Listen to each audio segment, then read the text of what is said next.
Sir देश दुनिया का सबसे पहला सवाल आपसे ये है कि आपकी एक टांग नकली और हॉकी के इतने बड़े प्लेयर हो आप, ये क्या कहानी है? ये कहानी बड़ी गजब की कहानी है। देखिए, कभी कभी वो चीज़ हो जाती है जिसकी आपको उम्मीद नहीं होती। एक दिन मैं हिम्मत करके, क्योंकि अनीस भाई मेरे अच्छे दोस्त भी हैं, मैंने कहा सर वो मैं 6-7 दिन हो गए शूटिंग कर रहा हूँ, मैं सिर्फ खड़ा हुआ हूँ, अच्छा। मैं कर क्या रहा हूँ। बोले वजह भाई, आपका जो रोल है ना, ये यहाँ पर है, और जिस दिन वो शुरू होगा फिर आप देखिएगा। What an art। वो डायलॉग हम बार बार प्ले करके टीवी पर देखते हैं, आज वो डायलॉग हो जाए। ये डायलॉग ज़रूर है भाई, वो मेरी एक टांग नकली है, तो वो बहुत सारे मीम्स भी मेरे बने हुए हैं। ये जी। मेरी एक टांग नकली है। मैं हॉकी का बहुत बड़ा खिलाड़ी था। एक दिन मेरे मुंह से उदय भाई के लिए कुछ गलत निकल गया, तो उदय भाई ने मेरी हॉकी स्टिक से मेरी टांग के 2 टुकड़े कर दिए, लेकिन दिल के बहुत अच्छे हैं। फ़ौरन अस्पताल लेके गए, ऑपरेशन करवाया, नई टांग लगवाई थी, घर तक छोड़ने आए, बीवी के लिए साड़ियाँ, बच्चों के लिए खिलौने, बहुत बस बस बस कंट्रोल मजनू। Control control. मैंने सुना है कि अमिताभ बच्चन जी ने आपको मुंबई में पहला घर दिलाने में, ये सच है? ये सच, 100% सच है। आपकी प्रेरणा क्या रही, आपकी इंस्पिरेशन क्या रही? बच्चन साहब से ये मैंने प्रेरणा ली कि भाई, आपको जो भी काम दिया गया है पूरी ईमानदारी के साथ, शिद्दत के साथ कीजिए। आमिर खान। हाँ सर, आपने उनको 12-12 बजे तक वेट करवाया, आपके कमरे के बाहर आपका वेट कर नहीं रहे नहीं, थे। मैंने वेट नहीं करवाया, वो 12 बजे रात में मेरे घर आ गए, सीन ले गए। इतने सारे आपने कैरेक्टर किए हैं, कोई ऐसा रोल जो आपके दिल के नज़दीक हो और आप चाहते हो आज शेयर करना? मेरे दिल के नज़दीक वाला रोल मैं आपको बताऊं ना, वो रिलीज़ ही नहीं हुआ। ज़मी पे रहो मगर ख्वाब आसमानी रखो, कोई भी किरदार जियो मगर उसकी एक कहानी रखो, और जीने का जायका और भी बढ़ जाएगा, जीने का जायका और भी बढ़ जाएगा, बस एक मीर जिंदा रखो, एक मेरा दीवानी रखो। दुनिया में कोई ऐसा गुस्ताख ही होगा जो हमारे मुश्ताक खान सर को नहीं जानता होगा जी। वो जिनकी एक टांग भले ही नकली हो लेकिन उनका अभिनय बेमिसाल और असली है। वो जिन्होंने कभी आशिकी का कोई रोल नहीं किया लेकिन आशिकी के मास्टर कहलाए, 150 से भी ज़्यादा फिल्में करने के बाद भी ज़मीन से जुड़े हुए, सबके दिलों से जुड़े हुए हैं। And today really it's our honour to see and to do an interview with a living legend, none other than Mustaq Khan sir. Sir, welcome you. God bless you, sir. नमस्कार नमस्कार यशोदा जी। सबसे पहले तो दर्शकों को मेरा बहुत बहुत नमस्कार, प्यार भरा नमस्कार, आदाब, अस्सलाम वालेकुम, सत श्री अकाल। और अभी देखिए, इतना इन्होंने आधे से ज़्यादा टाइम तो इन्होंने मेरे इंट्रोडक्शन में कर दिया और इतनी तारीफ़ की, तो मेरी समझ में नहीं आ रहा है कि मैं क्या बताऊं। Thank you very much Yashoda ji. इतनी सारी खूब सारी बातें हैं, अच्छी अच्छी बातें आपने मेरे लिए की हैं, और ये आप दर्शकों का प्यार है। और जब तक एक कलाकार को ये प्यार नहीं मिलता, उसका काम वो जो भी करता है वो अधूरा रहता है। तो thank you very much. Sir देश दुनिया का सबसे पहला सवाल आपसे ये है, पूरी देश दुनिया से, कि आपकी एक टांग नकली और हॉकी के इतने बड़े प्लेयर हो आप, ये क्या कहानी है? ये कहानी बड़ी गजब की कहानी है। देखिए, कभी कभी वो चीज़ हो जाती है जिसकी आपको उम्मीद नहीं होती। जी। और ये जो रोल था मेरा, मैं जब ये करने के लिए हम लोग जब दुबई गए हुए थे ना, जी। तो आप बिलीव नहीं करेंगी, 6-7 दिन तक ना मैं ऐसे ही हॉकी स्टिक लेके खड़ा था, और मेरे सामने अनिल कपूर, अक्षय कुमार और आपके नाना पाटेकर साहब और हमारे जितने भी कलीग्स थे, सब सीन पे सीन किए जा रहे हैं, डायलॉग्स बाजी चल रही है, सब खूब बोल रहे हैं, and I was standing like this only, और सबको देख रहा हूँ बस चुपचाप, और कुछ नहीं था मेरा। तो मैं घबरा गया, मैंने कहा यार ये क्या हो रहा है, मैं कहाँ आ गया हूँ यहाँ पर, इतनी बड़ी फिल्म है और मैं सिर्फ खड़ा हूँ। तो मैं बहुत ही चिंतित हो गया, और यकीन मानिए मेरे को रात में नींद नहीं आती थी, मैं बराबर खाना नहीं खा रहा था और बड़ा ही उदास रहता था। एक दिन मैं हिम्मत करके, क्योंकि अनीस भाई मेरे अच्छे दोस्त भी हैं, अनीस भाई से मैंने पूछ लिया, अनीस भाई मैं रातों में सो नहीं पा रहा हूँ, मुझे नींद नहीं आ रही है और मेरी समझ में नहीं आ रहा है, मैं प्लीज़, मैं या तो मुझे यहाँ से जाने दीजिए, और मैं क्या करूँ। बोले क्या बात है, क्या हो गया भाई, ऐसा क्या हो गया, वैसे ही बोलते हो। मैंने कहा सर वो मैं 6-7 दिन हो गए शूटिंग कर रहा हूँ, मैं सिर्फ खड़ा हुआ हूँ। अच्छा। मैं कर क्या रहा हूँ। मुसा भाई, आप मेरे पे भरोसा करते हो ना, बिलीव करते हो ना, मैं आपके साथ चीटिंग तो नहीं कर सकता ना, आपने मेरी 3-4 फिल्में इसके पहले भी कर, वही तो मैं कह रहा हूँ अनीस भाई कि इसमें मेरे से क्या गुनाह हो गया है कि आप सब लोग कुछ ना कुछ कर रहे हैं, सीन्स हो रहे हैं, लोग डायलॉग्स बोल रहे हैं, सब हो रहा है, लेकिन मैं सिर्फ खड़ा हुआ हूँ। बोले वजह भाई, आपका जो रोल है ना, ये यहाँ पर है, ये यहाँ पर आपका रोल है, और जिस दिन वो शुरू होगा फिर आप देखिएगा। What an art. एंड यकीन मानिए यशोदा जी, द डे जब मेरा ये सीन, पहला सीन हुआ, जी। समझे ना, जब मुझे लाइन मिली, समझे ना, और तब मुझे बोला इधर आइए मज, इधर आइए। फिर मैं बैठा, कैसे करेंगे इसको? मैंने कहा क्या करना है? बोले ये है आपका सीन। मैंने कहा यार सीन तो अच्छा है, बढ़िया है, लाइनें अच्छी हैं। तो फिर हमने डिस्कशन किया, उसके बाद फिर मैंने अनीस भाई को बोला, अनीस भाई इसको हम एक, जैसे एक स्टोरियो टाइप का होता है ना, तोता रट होता है ना, कि ये विदाउट एक्सप्रेशन, विदाउट, ऐसा करेंगे तो कैसा लगे? बोला अच्छा, वेरी गुड वेरी गुड, अब देखो आप करो। तो यशोदा जी, जो पहला दिन जब मेरा हुआ, और अनिल कपूर वॉज दिया, नाना पाटेकर वॉज दिया, अक्षय कुमार वॉज दिया, और मेरी सारी कंपनी, सब लोग थे, सब लोगों ने जब वो दिया सीन हुआ, तो आई यार क्या बात है, ये करेक्टर तो कमाल है, कमाल है, कमाल है, इस तरह का हो गया था। सर, ऐसे आप चूंकि आज हमारे सामने स्वयं लिविंग लेजेंड सामने है, और वो डायलॉग हम बार बार प्ले करके टीवी पर देखते हैं, आज वो डायलॉग हो जाए हाँ, ये बात तो है। मैं जहाँ भी जाता हूँ, शूटिंग में जाता हूँ या कुछ इवेंट्स में जाता हूँ, और फ्रैंकली स्पीकिंग इस रोल की वजह से मुझे काफ़ी जगह बुलाया जाता है, इवेंट्स के लिए बुलाया जाता है। अभी मैं कुछ दिन पहले गया था, फिर अभी 30 तारीख को भी जा रहा हूँ। तो ये डायलॉग ज़रूर है भाई, वो मेरी एक टांग नकली है, तो वो बहुत सारे मीम्स भी मेरे बने हुए हैं ये। जी। तो ये जैसे कि आपसे सिचुएशन होती है कि आप जैसा जानते हैं कि मेरा जो करेक्टर था, ये just like A visiting card, you know that. ये जो अपने नाना पाटेकर को गुस्सा आता है, नाना पाटेकर को जब कुछ अपना रौब किसी को बताना होता है, इवन जब वो पता चलता है कि उनकी बहन जो कैटरीना है उससे मोहब्बत करती हैं, कैटरीना अक्षय कुमार से, और अक्षय कुमार भी उनसे मोहब्बत करता है, लेकिन जैसे अक्षय कुमार को मालूम होता है कि यार ये तो गुंडों की बहन है, ये तो गैंगस्टर्स की बहन है, इससे दूर रहो भैया। फिर उनका मामा जो है वो अपना परे सवाल बोलता है, तू कहाँ फंस गया, तू इन लोगों के चक्कर में, गुंडों के पीछे। तो ये सब वो डरने लगता है, उसको लगता है कि अब मैं, तो कैटरीना को पता लग जाता है कि यार ये मेरे से पीछा छुड़ाना चाह रहा, तो वो फिर अपने भाई को बोलते हैं कि भैया मेरे को तो शादी उसी से करनी है, चाहे कुछ भी हो जाए। चल ठीक है बोला उसको, नाना पाटेकर बोलता है मैं देखता हूँ उसको। और फिर वो अक्षय कुमार के सामने मुझे पेश करता है कि मैं क्या हूँ, अगर तूने मेरी बहन से शादी नहीं की तो मुझे कितना गुस्सा आएगा, बता बता बता बल्लू, मुझे गुस्सा आता है तो मैं क्या करता हूँ। एंड बल्लू स्टार्ट ये करके, मेरी एक टांग नकली है, मैं हॉकी का बहुत बड़ा खिलाड़ी था। एक दिन मेरे मुंह से उदय भाई के लिए कुछ गलत निकल गया, तो उदय भाई ने मेरी हॉकी स्टिक से मेरी टांग के 2 टुकड़े कर दिए, लेकिन दिल के बहुत अच्छे, फ़ौरन अस्पताल लेके गए, ऑपरेशन करवाया, नई टांग लगवाई थी, घर तक छोड़ने आए, बीवी के लिए साड़ियाँ, बच्चों के लिए खिलौने, बहुत बस बस बस control Majnu, control control control. शानदार सर। ये आप आज आपको दुनिया जानती है, मानती है, आपके अभिनय को सराहती है। क्या कोई ऐसा समय आया, मतलब मैंने सुना है कि अमिताभ बच्चन जी ने आपको मुंबई में पहला घर दिलाने में, ये सच है? ये सच, 100% सच है। वो घर आज तक मेरे पास है। जो घर मैंने, मतलब उस टाइम पर जब मेरी शादी हुई थी, तो बच्चन साहब के साथ मैं एक फ़िल्म कर रहा था, और मुझे तो इस बारे में मालूम था, लेकिन मेरे दोस्तों ने बताया यार कि तुम बच्चन साहब के साथ काम कर रहे हो, अभी अभी तुम्हारी शादी हुई, तुम्हारे पास घर भी नहीं है।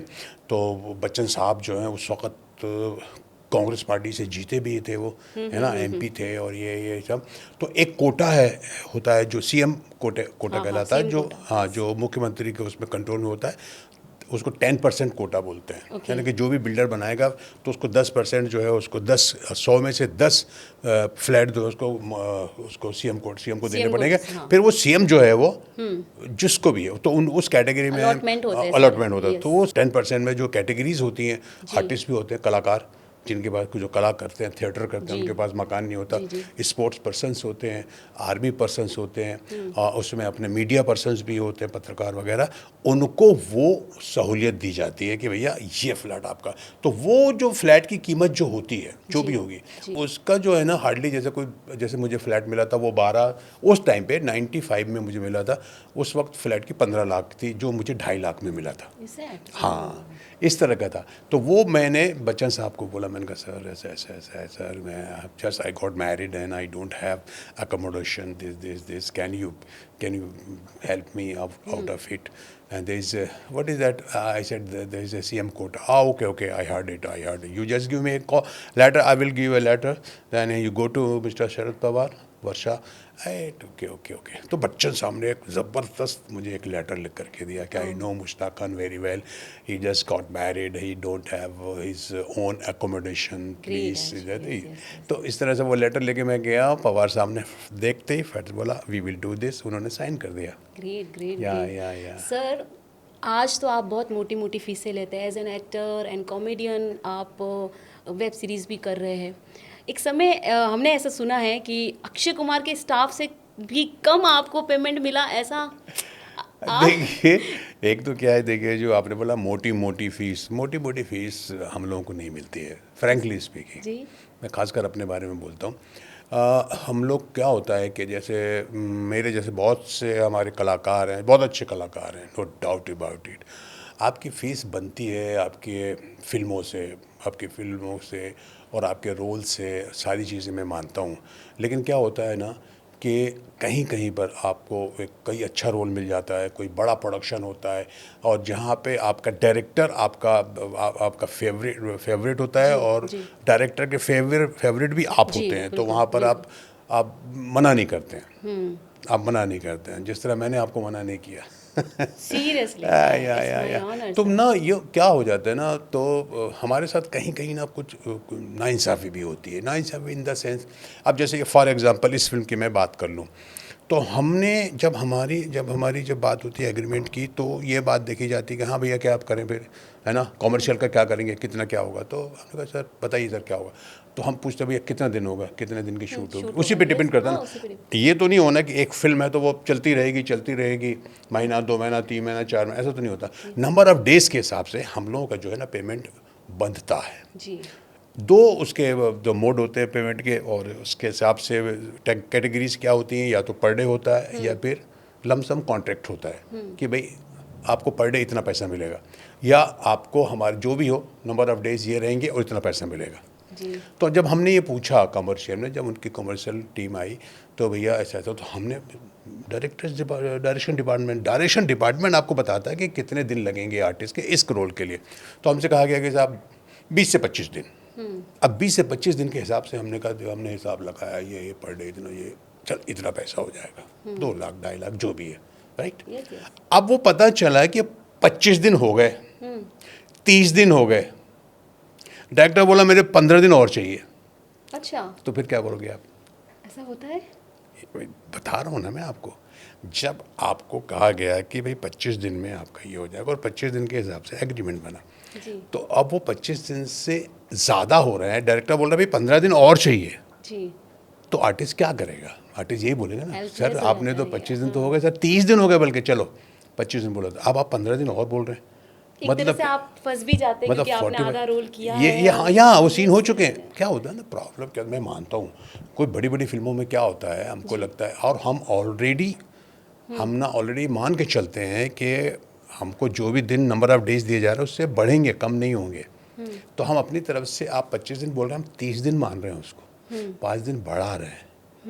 लेकिन जब वो 5 दिन नहीं, वो तो 10 15 20 दिन और चाहिए, तो हम सामने वाले प्रोड्यूसर को तो ये बोलेंगे ना भाई कि भाई हमको इसको आप बढ़ाइए, फिर आप ये भी बढ़ाइए। और ऐसा ही नहीं हुआ 40 दिन हो गया, वो हमने 60 डेज 50 डेज 70 डेज तक शूट किया इसका। तो अब हमको तो आपने बांध दिया काहे में, कॉन्ट्रैक्ट में, कॉन्ट्रैक्ट में, राइट। यस। तो मैंने उस बेस पे कहा था कि हमको स्टार्स लोगों का जो स्टाफ है उनसे भी कम मिला, इसलिए कहा था कि वो पर डे पर थे। यस आप समझ रहे हैं? Yes yes. स्टार्स का जो स्टाफ था वो पर डे पर था, उनको पर डे के हिसाब से मिल रहा है 100 दिन का या 60 दिन का, 50 दिन का। और हमें जो बांध दिया है कॉन्ट्रैक्ट पे, तो हमारा कॉन्ट्रैक्ट तो उतना ही है ना। Yes, अगर हमारा भी पर डे होता तो उनसे भी डबल होता। डबल होता है, करेक्ट। लेकिन हमको तो आपने बढ़ाया नहीं, आपने हमको 25 दिन बोल करके हमारी शूटिंग हमसे 70 दिन 80 दिन तक शूट किया हम लोगों ने। इसको लेकर मैंने कहा था कि हमसे ज़्यादा उन स्टार्स के स्टाफ को पैसा मिला। सर, आपके जो अभिनय की जो शुरुआत हुई है और उसकी इंस्पिरेशन, मतलब जब आपने जर्नी शुरू की से लेकर अभी तक जो आप सबके सामने एक दिग्गज अभिनेता है, तो ये आपकी प्रेरणा क्या रही, आपकी इंस्पिरेशन क्या रही? मतलब ये बहुत सवाल सभी दर्शकों का भी है, क्योंकि लोग आपको बहुत पसंद करते हैं। आपने कमेंट पढ़े ना पढ़े, मतलब बहुत पॉजिटिवली आपको पसंद करते हैं। तो वो प्रेरणा क्या रही आपके लिए?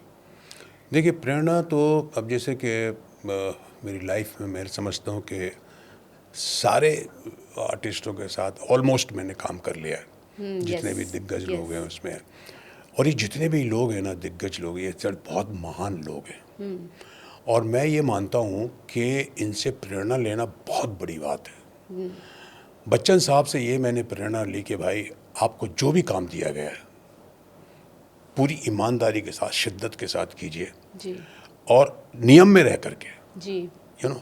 जो नियम से मेरा मतलब ये है कि आपको जो टाइम है, जो आपको टाइम दिया गया हो, जो शिफ्ट का टाइम दिया हुआ है, उस पे आइए, समय पे आइए, जी। उसका पालन कीजिए। और डायरेक्टर चाहे कोई हो, चाहे कोई हो, ये नहीं कि अरे ये बड़ा डायरेक्टर तो उसके सामने आपने क्या, चाहे कोई डायरेक्टर हो, जी। Director is director, director. चाहे कोई हो, यस। कोई भी, उसका नाम नहीं कि You ये have to बहुत give बड़ा your director है। 100%. हाँ, तो यू गिव योर 100% और ओबे द डायरेक्टर। मतलब डायरेक्टर जो बोलता है उसका कहना, मैं उसके साथ जिद नहीं कर रहा। You are the director, what you want sir, ये one more, okay sir, no problem. तो ये बच्चन साहब का मैंने सुना। देखो, हमने तो बच्चन साहब, मैंने 5 या 6 फिल्में की हैं, और डिसिप्लिन मैंने देखा बच्चन साहब में। यस। यू नो, इस तरह आमिर खान, हाँ सर, आपने परफेक्शनिस्ट। उनको 12-12 बजे तक वेट करवाया, आपके कमरे के बाहर आपका वेट कर नहीं रहे नहीं, थे। मैंने वेट नहीं करवाया। वो 12 बजे रात में मेरे घर आ गए, सीन ले गए। घर पे? हाँ, मेरे घर पे। अच्छा। और उस वक्त मैं तो एक छोटा सा, मेरा 1 रूम किचन हुआ करता था मेरा, और मेरे बच्चे वगैरह सब सो गए थे। ये वो सीन मुझे दिखाना चाह रहे थे कि भैया ये सीन हमको कल करना है, और वो सीन सिर्फ मेरा था, उनका वो तो सिर्फ बैठे हुए थे। फिल्म का नाम था अकेले हम अकेले अकेले तुम। तुम, या yes. I was playing his lawyer, समझे ना। वो Yes, yes. सीन लेकर के मेरे पास आए थे। ही मतलब सैल्यूट है ऐसे आर्टिस्टों को, Mr. जो Perfectionist. जो वही तो कहता हूँ ना, प्रेरणा इसको कहते हैं कि यार, एक ऐसे ही नहीं बन जाता है। ऐसे नहीं बन आमिर खान ऐसे नहीं बन जाते हैं, अमिताभ बच्चन ऐसे ही नहीं बन जाते हैं। ये उनके पीछे कुछ होता है, उनकी मेहनत, उनकी शिद्दत, उनकी ईमानदारी, वो काम के प्रति। मतलब ये नहीं, देखिए अब मैं आपको बता रहा हूँ, एक आर्टिस्ट वही होता है जब कितना भी बड़ा क्यों ना हो जाए, कितना भी नाम उसके पास क्यों, कितनी भी दौलत शोहरत सब कुछ क्यों ना हो जाए उसके पास, लेकिन जब उसके पास जब वो नई फिल्म करता है, तो वो ऐसे करता है जैसे कि ये मेरे लिए पहला दिन है, ये मेरा पहला शूट है। और उतना ही घबराहट, उतना ही डर होता ना, एक होता यार ये कैसे करना, ये करोड़ को क्या करना, क्या, ऐसा नहीं कि क्या है, आएगा कर देंगे, ऐसा नहीं। yes. जिस दिन एटीट्यूड में आर्टिस्ट के ये आ गया क्या है, मेरे लिए तो ये बिल्कुल मूंगफली का just like a peanut, no, you can't, you can't. हर आर्टिस्ट को आप देख लीजिएगा, जो सही आर्टिस्ट होगा ना, वो आपको एक नयापन देगा, ऐसा लगेगा कि यार ये फ्रेश है, तभी तो है। कुछ ऐसी बातें हैं, सलमान खान जी भी आपके अच्छे दोस्त, उनके साथ आपने काम किया है और बहुत सारी फिल्मों में काम किया है, तो उनकी कोई ऐसी बात जो आप ही जानते हैं? सलमान खान के बारे में मैं इतना कह सकता हूँ, ही इज़ वेरी कोऑपरेटिव। और वो जो आप सुनती भी हैं, और मैंने तो देखा भी है काम करते हुए, बहुत ही मतलब जो है ना वो मदद करने वाला लड़का हो, हर एक की, चाहे वो आर्टिस्ट हो, को आर्टिस्ट हो, कोई भी हो, चाहे वो सिंगर हो, लिरिसिस्ट हो, साथ में काम करने वाला हो, या कोई आर्टिस्ट ना भी हो, जिसको ज़रूरत है, ज़रूरतमंदों का, वो एक तरह से आप बहुत हमदर्द होता है वो। और मैंने देखा है, क्योंकि हम लोग शूट कर रहे थे, जब प्यार किसी से होता है, मैं था, जॉनी लीवर थे, और हम सलमान खान थे, दिल्ली में शूट कर रहे थे हम लोग। तो सबसे पहले तो वो एक हमको क्या हुआ था, जब बाहर शूट करते हैं हम लोग, तो ऐसा नहीं कि वो सलमान साहब का रूम है, ये जॉनी का रूम है, वो इधर, अब हमको बुला लिया उन्होंने, रहना जॉनी, क्या खाओगे तुम लोग, मैं बनाता हूँ, यू नो। तो वो ऑमलेट बना के खिलाया, समझे, ऑमलेट बना के खिलाया, और ये वो फलाना, तो मज़ा आता था उसको, यार कुछ खाओ यार, कैसा बनाया मैंने, यू नो दैट। ये कितना अच्छा लगता है ना, कोई स्टार आपको ऑमलेट बना के दे रहा है। उसके बाद उनका बॉय आया, वो उनका, सर वो एक कोई लेडी है, वो आपसे मिलना चाहती, सर मैं बहुत बोल रहा हूँ लेकिन मानती नहीं, क्या हुआ, क्या प्रॉब्लम उसको। तो पता चला कि चलो बुलाओ उसको, बुलाओ। तो कोई थी, एक महिला एक थी जो बहुत गरीब थी और बहुत परेशानी में थी, उन्होंने सुन लिया होगा सलमान खान यहाँ पर, तो वो कुछ अपनी परेशानी लेकर के आई थी उनके पास। तो बोले जी सर जी, मैं जी ऐसा, हाँ बोलिए बोलिए, आप घबराइए, मैं बहन जी क्या बात। तो उन्होंने बताया कि ऐसे जी मेरी परेशानी है, ये है, मेरी बच्ची छोटी है, ये हो गया वो हो गया, कुछ अगर मदद मिल जाए तो। अब उसी वक्त सलमान मदद ओके अब ठीक है, तो उसने अपना वैलेट निकाला और जितना था वो सब, सॉरी जॉनी को बोला, जॉनी तो निकालो जॉनी को, अब भाई ठीक है भाई ठीक है मैं देखा, मेरा कितना, तो उसने भी जॉनी ने भी अपना वो दिया। अब मैं हकीकत बता रहा हूँ, मैं तीसरा आदमी था, मेरे पास कुछ भी नहीं था। अच्छा। हाँ, ना तो मेरा कोई वहाँ पे बॉय था ना मेकअप मैन था, मैं तो ऐसे ही अकेला चला गया था वहाँ शूट पे। और मैंने कहा यार सलमान मेरे पास है, झूठ मत बोला तो ये गलत बात है, सबका कंट्रीब्यूशन। मैंने कहा नहीं है, रियली मेरे पास कुछ नहीं है। तो he is like that, he is like that, मतलब बहुत मदद करने वाला इंसान, और I think he is very cooperative. Sir Salman, Shahrukh, Aamir ये सब रोमांटिक रोल करते, पर आशिकी के मास्टर आपको कहती है दुनिया, ऐसा क्यों? क्या कहानी है? नहीं, आशिकी का मास्टर क्या होगी, आशिकी फिल्म जो बनाई थी भट्ट साहब ने ना, तो उसमें मैंने टेलर मास्टर का रोल किया था। हाँ। और वो टेलर मास्टर का जो रोल था ना, वो भट्ट साहब का ही रोल था जी। भट्ट साहब का रोल इसलिए था कि भट्ट साहब जब अपने कॉलेज के दिनों में थे, जब इस फिल्म लाइन में नहीं आए थे, तो माहिम में रहते थे, और उनको उनकी जो पहली बीवी थी किरण जी, किरण का नाम था, जी जी। उनसे इश्क हो गया था। और वो ऑर्फेंज में रहती थी, मतलब हॉस्टल में रहती थी, क्रिश्चियन हॉस्टल में रहती थी। तो वो तो बड़ा स्ट्रिक्ट मामला था, तो वो देखते थे और बस दूर से ही मतलब हाय हेलो हाय करते, वो भी देखती थी ये भी देखती थी। तो ऐसी मतलब जो है ना, एक पहले आज की वक्त की बात नहीं है ये। आई थिंक दिस से, जैसे कि भट्ट साहब ने मुझे कहा था कि वो उन दिनों की बात है जब वो, आई थिंक 70s की बात है, I think 70s 60s late 60s 70s की बात है, तब जब वो इश्क हो गया था उनको किरण जी से। तो वहाँ पर अब वो दिल की बात कहना चाहते थे, तो वो क्या करें, तो एक टेलर मास्टर था अच्छा। उसी जगह माहिम में, उन्होंने बताया मुझे टेलर मास्टर, उसके पास हम जाते थे, मास्टर कैसे हो क्या, उसको पटाते थे ये वो सब, हाँ ठीक है और क्या है, क्या कपड़े सिलवाना, क्या, अरे मास्टर हाँ एक पैंट सिलवाना एक शर्ट सिलवाना, इस तरह का जाके बात। तो वो बाद में पता चला कि वो उस मास्टर को यूज़ करना चाहते थे, टेलर मास्टर, क्योंकि ये टेलर मास्टर जो था, ये लड़कियों का नाप लेने के लिए हॉस्टल में जाता था, उनके ड्रेस बनाता था। अच्छा। हाँ, इसलिए आशिकी के मास्टर। हाँ, तो वो दुनिया जान गई। तो वो उनका चक्कर वो था कि वो कहते कि मास्टर एक काम है थोड़ा कर देना, क्या काम है, बोले नहीं मास्टर ऐसा वो लड़की है ना हाँ क्या हुआ लड़की को, बोले नहीं कहाँ, कौन लड़की कहाँ है, नहीं मास्टर आप जो कॉलेज में पढ़ते हैं ना, ये हॉस्टल जाते हैं, आप माप लेते हैं ये फलाने का ना, तो थोड़ा ऐसा। तो उसका वो दोस्त जो था एक और भट्ट साहब का, वो जो दीपक तिजोरी ने किया था दोस्त का रोल, और ये रोल तो इसने किया था राहुल रॉय ने। तो वो मास्टर को चिट्ठी, एक जो इलेक्ट्रिक बिल में चिट्ठी लेके ये दिस ऐसा करके जो कैसे लड़की को दे देना करके, मुझे पोस्टमैन बनाया हुआ था। अच्छा। कि वहाँ इसको दे देना करके। सर तो ऐसे कुछ कॉमेडी रोल तो आपने बहुत अच्छे किए हैं। अभी आपने एक सीरीज़ की है जो दुनिया में ग्लोबली टॉप 3 में चल रही है, if I guess I think, तो वो जो एक सेंसिटिव मुद्दे पे बनाई गई, जो कि रियल 1984 में जो गैस त्रासदी, the railway man, yes sir, उस घटना को तो अब आपने तो खैर फिल्म की है तो सारी चीज़ें आपके दिल के नज़दीक है, उस घटना को से आपको क्या कुछ दिल पे ऐसा लगा? अरे ये तो बहुत बड़ा, इतनी दुर्घटना थी वो, भोपाल गैस कांड की बात कर रही हैं आप, ये उसका जो सीरीज़, और तो उन्होंने इतना अच्छा सीरीज़ बनाया वो, और ऑथेंटिक बनाया। आपको मालूम है हमने वहाँ इटारसी जंक्शन है जो रियल जंक्शन है, जहाँ पर 2 पोस्ट एंडिंग ये वो सब आपने देखो, वहाँ पे रेलवे इंजन और ये वो सब पूरा रियल। मैं तो देख के मैंने कहा यार क्या बात है, और इतना बढ़िया वो लोग डायरेक्शन द बेस्ट, बहुत अच्छा। मेरा कैरेक्टर भी बड़ा रियल कैरेक्टर था, हालांकि ज़्यादा बड़ा नहीं था, लेकिन जो भी था। तो ये मेरे जो थे ना अपने इरफान के बेटे जो थे, इरफान खान के बाबिल, जो लास्ट में मर गए थे, हाँ, वो उनके साथ मेरा सीन था। लोको इंजन में मैं इंजन ड्राइवर होता हूँ, तो बहुत अच्छा था। वो त्रासदी थी, बहुत कमाल की उन्होंने सीरीज़ बनाई थी वो, उसमें हज़ारों लोगों की डेथ हुई थी, हज़ारों लोगों की। तो ये चूँकि आप, मैंने देखा और मुझे बहुत अच्छा लगा, आपका कैरेक्टर उसमें बहुत अच्छा था, चूँकि आपके हर कैरेक्टर एक बोलता कैरेक्टर ही होते हैं। अच्छा सर, एक सवाल है कि इतने सारे आपने कैरेक्टर किए हैं, कोई ऐसा रोल जो आपके दिल के नज़दीक हो और आप चाहते हो आज शेयर करना, आपके दिल के नज़दीक वाला? मेरे दिल के नज़दीक वाला रोल मैं आपको बताऊँ ना, वो रिलीज़ ही नहीं हुआ। कौन सा था वो रोल? ना यशोदा जी क्या बताऊँ, बहुत ही हम लोगों की ट्रेजेडी हो जाती है कहीं ना, कि आपके कुछ ऐसे रोल्स होते हैं जो बोलते हैं ना कि जंगल में मोर नाचा किसने देखा। यस। चक्कर वही, इसलिए कहते हैं कि भाई आपको जो भी रोल मिले, जो भी फिल्म मिले, वो फिल्म रिलीज़ हो और वो हिट होना भी ज़रूरी है। अगर हिट रिलीज़ हो जाती है तो बहुत अच्छी बात है, और हिट भी होना बहुत ज़रूरी है, और नहीं होती ना तो फिर वो रोल आपका जो है ना वो गोज़ इन द वेन। तो मैं एक फ़िल्म किया था 1984 में, ओके। और उसके डायरेक्टर थे मुज़फ़्फ़र अली, जी। जिन्होंने उमराव जान बनाया था। याद है आपको? उमराव कितनी हिट हुई थी वो फिल्म, है ना? रेखा, फारूक शेख, जिंदा। Yes yes. ये फिल्म इन्होंने अंजुमन बनाई थी 1984 में, शबाना आज़मी, फारूक शेख, अगेन फारूक शेख, शबाना आज़मी। बहुत खयाम साहब का म्यूज़िक था, और राइटर इसके थे राही मासूम रज़ा, जिन्होंने महाभारत लिखी थी। खयाम जी, कमाल yes, की, yes, बहुत बहुत अच्छी फिल्म थी।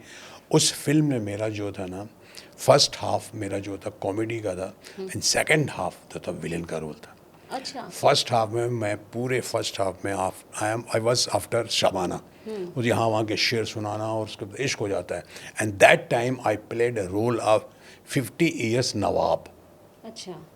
50 साल के नवाब का मैंने रोल किया था, और डायरेक्टर ने मुझे बोला था कि सर आपको कम से कम 1 महीना पहले आ जाओ मेरे पास, बस हो गया, आप आ जाओ यहाँ पर, बिरयानी खाओ, पान खाओ, अपने नेचुरल चाहता हूँ मैं कि पान खाओ, अपने दांतों को गंदा कर लो, और बिरयानी या बियर और ये वो करके खूब मोटे भी हो जाओ, नवाब बन जाओ 50 साल के। वो सब मैंने किया, और बहुत अच्छा रोल था, सब कुछ था, लेकिन वो रिलीज़ नहीं हो पाए, और कंप्लीट हो गई, सब कुछ हो गया। कुछ लोगों ने ट्रायल्स भी देखे, बहुत तारीफ़ें की, और पूरा यूनिट मुझे कहता था कि अरे यार, जब भी तुम आते हो शबाना आज़मी, आप नॉक करते हो, शबाना आज़मी को एक शेर सुना दो, दरवाज़ा बंद कर देती है वो, लेकिन बोले ये जब फिल्म रिलीज होगी तो आपके दरवाजे खुल जाएंगे।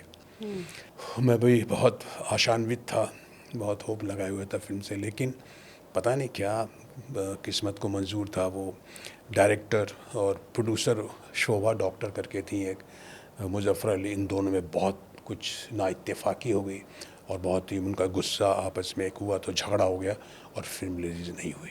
जी, ये ऐसा ही किस्सा मेरे साथ भी हुआ है। एज ए राइटर हुआ है, आपके एज ए एक्टर हुआ है। तो ये होता रहता है, इसलिए किसी ने कहा ना कि भैया वक्त से पहले Yes. और किस्मत से ज़्यादा किसी को कुछ नहीं कुछ नहीं मिलता। कुछ नहीं आपको मिलता, इसलिए। बिल्कुल सही। सर, आज जो आप बनना चाहते हैं, यानी मुश्ताक खान बनना चाहते हैं, ऐसे बहुत सारे नए एक्टर हैं, उनको वो चाहते हैं कि कुछ ऐसी गुरु मंत्र दिया जाए कि हम ऐसे आपकी राह पे चले, क्या हो सकती है वो सलाह? मैं तो यही कहूँगा कि देखिए साहब, आइए, यू आर वेलकम, एवरीबडी, जो भी इंडियन है, जो भी भारतीय है, सबको हक है, अधिकार है, आप आइए, इंडस्ट्री में आइए, लेकिन सबसे पहले अपने आप को तोल लीजिए, बिकॉज यू कैन जज your self what you can do better. Yes. वही कीजिए जो आप बेटर कर सकते हैं। यस। लेकिन एक बात ही मैं कहूँगा कि इस इंडस्ट्री में आना है ना, तो यहाँ की चकाचौंध देख के नहीं आना, यहाँ का ग्लैमर देख के नहीं आना, सिर्फ अपना टैलेंट देख के आना। संघर्ष है, बहुत बड़ा संघर्ष है, क्योंकि कोई आपका यहाँ पर माई बाप नहीं होगा, कोई गॉडफादर नहीं होगा, आप खुद अपने गॉडफादर, आप अपने खुद के मार्गदर्शक हैं। तो हिम्मत कीजिए, आइए, संघर्ष कीजिए, किस्मत में ज़रूर मिलेगा। अगर आप टैलेंटेड हैं, you will get what you want. और बाकी तो किस्मत पे है, तो डेस्टिनी है, डेस्टिनी है, मैं तो मानता हूँ। हम बहुत मेहनत करते हैं, बहुत अच्छे टैलेंटेड हैं, लेकिन सम टाइम वी फेल्स कि भैया ठीक है, नहीं हुआ तो क्या कर सकते हो। मेहनत तो सभी लोग करते हैं, मेहनत तो आपको करना है, बट ये है कि अगर आप वाकई टैलेंटेड हैं तो कहीं ना कहीं कुछ ना कुछ जगह तो 100% आपको मिलेगी। मुश्ताक खान सर अगर एक्टर नहीं होते तो क्या होते? एक्टर नहीं होते तो क्या होते, मुझे नहीं लगता कि मैं, फिर मेरे फादर का जो बिजनेस था, क्योंकि मैं पढ़ाई में बहुत कमज़ोर था, अच्छा। मतलब बड़ी धक्का मार मार के, मतलब जो मैंने बीए किसी तरह किया, समझे, लेकिन साइंस में बहुत कमज़ोर था। मेरे मदर फादर चाहते थे डॉक्टर, इंजीनियर, जो कि हर माँ बाप चाहते हैं। मैंने उनको कहा था कि मैं नहीं बन सकता, फिर भी मैंने 1 साल बर्बाद किया उनके कहने पर, और मैं बहुत कमज़ोर था केमिस्ट्री में, फिज़िक्स में, गणित में। और जब वो रिज़ल्ट आया, जब उनको दिखाया, तो आउट ऑफ से I had 7 out of 100। Chemistry में कुछ 8-10 नंबर मिले थे आउट ऑफ 100, ऐसे मार्क्स मिलते थे। तो मैंने एक साल तो वो ख़राब कर दिया। देन अगेन मैंने बीए ही किया बस। और मैं शुरू से जब मैं स्कूल में था तब से मैं बस ये एक्टिंग ही करता था। और मेरे स्कूल से लेकर मेरे दोस्त, मेरे लेक्चरर, उसके बाद जब कॉलेज में आया तो मेरे प्रोफेसर्स सभी लोग मुझसे यह करते, अरे यार तुम यहाँ क्या कर रहे हो, तुम वहाँ जाओ, वहाँ जाओ, वहाँ जाओ। जबकि मैंने सोचा नहीं था, लेकिन मेरे बड़े भाई ने मेरा सपोर्ट किया, और मेरे एक दोस्त है मुझसे, सुरेश जरकर, उन्होंने मेरा सपोर्ट किया और मैं बॉम्बे आया। तो लगा रहा मुझे मालूम था कि मैं इसके अलावा मैं कुछ कर ही नहीं सकता हूँ। यू नो दैट जब आपके पास कोई चॉइस ही नहीं रहती ना, आपके पास कोई मतलब वही ऑप्शन ही नहीं है कुछ। मैंने कहा था या तो मैं अपने माँ बाप का धंधा वहीं करके अपने गांव में रहता, ये मैं वही करता था, अदरवाइज क्या है, फिर सर्वाइव तो करना होता है ना इंसान को। लेकिन क्या होता है कि जो चीज़ आप करना चाहते हैं, जो टैलेंट आप में है, जो हुनर आप में है, जो गॉड गिफ्टेड है, वो उसके लिए आपको जद्दोजहद तो करनी पड़ती है, ऐसे ही नहीं मिल जाता है। और जो जद्दोजहद के बाद और जो मेहनत के बाद जो मिलता है उसमें जो मज़ा आता है वो कहीं नहीं है। Sir, we have a gazillion questions in my mind, but आज आपने हमें एक टाइम फ्रेम दिया है, उसी टाइम फ्रेम में मुझे आपको फ्री करना पड़ेगा, नहीं तो आप। और दूसरी बात सर, सच में लोग आपसे बहुत कुछ जानना चाहते हैं, और हम चाहेंगे कि आप चैम्बर ऑफ लेजेंड में नेक्स्ट टाइम अपना पूरा, मतलब हम आपकी जीवनी ज़िंदगी जितना आज दर्शकों को बता सकते हैं हमने कोशिश की है।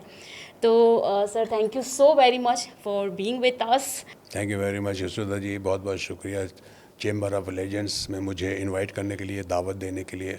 आपके सभी दर्शकों से मैं अनुरोध करना चाहूँगा कि प्लीज़ इसे देखिए, और इस चैनल में जितने भी प्रोग्राम्स होते हैं मेरे अलावा भी सबको देखिए और इसको आगे बढ़ाइए। सो दर्शकों, ये थे मुश्ताक खान सर, जिनके अभिनय का आसमान, जिनकी कॉमेडी की टाइमिंग, वो एक पूरी तरीके से लिविंग लेजेंड्स है। और उनका संघर्ष, उनका सफ़र जब आप आज इस पॉडकास्ट में आप जब सुनेंगे तो सच में आप कहेंगे कमाल है उनका किरदार भी, और वो खुद भी एक जिंदा दिली इंसान के साथ आज हमने पॉडकास्ट किया है। So thank you so very much for being with अस। और एक और बात, आपने चैम्बर ऑफ लेजेंड्स की कपल, जो लेजेंडरी कपल सीरीज़ को जो आपने इतना पसंद किया, उसके लिए बहुत बहुत धन्यवाद।